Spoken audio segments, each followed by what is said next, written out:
allow me to introduce the Sigma FP. I'm surprised by how many people haven't even heard of it, because the things that it can do and for the price you can get it at, it's just incredible. It's a camera that a lot of people have actually dismissed in the past, but I love it.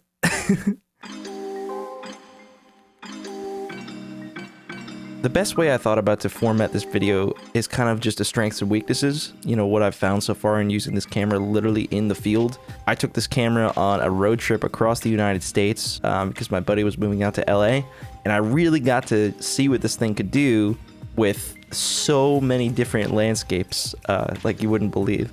And that brings me to number one, is just cinema quality.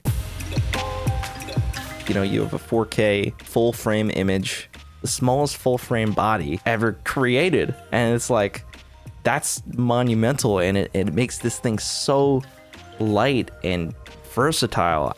But the image itself, the color that I've been able to get out of this camera so far, in one word, is just like creamy.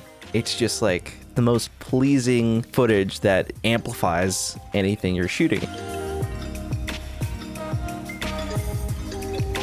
Almost all the images I took on the road with the Sigma were with the original, you know, Canon 50mm, the nifty 50, $150, full frame lens, slapped that right on, and I was getting beautiful stuff.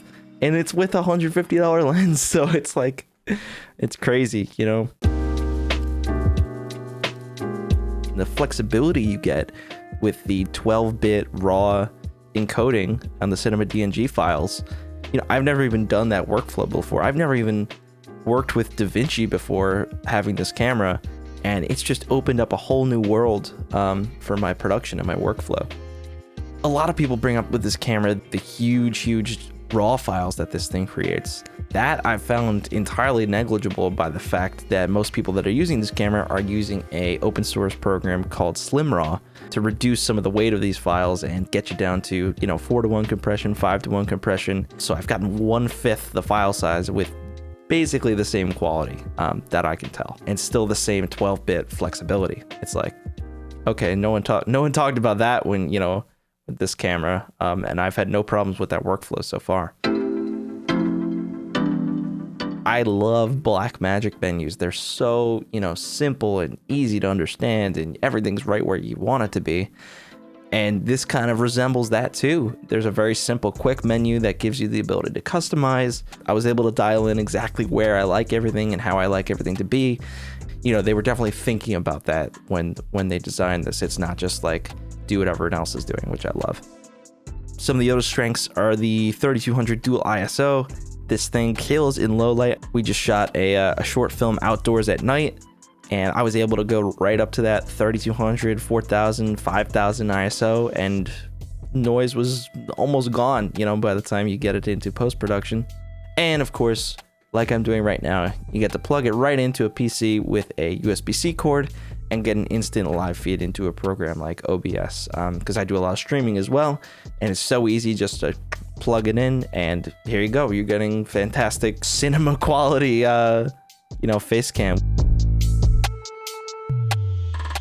Now on to the weaknesses, which, you know, the overall, what you should take away from this video is it's not a run and gun camera. You have all the flexibility in the world with some costs. You know, the costs are no internal stabilization, audio quality, non-existent. The autofocus, same thing, not fantastic. A no articulated monitor. The monitor on the back is flat.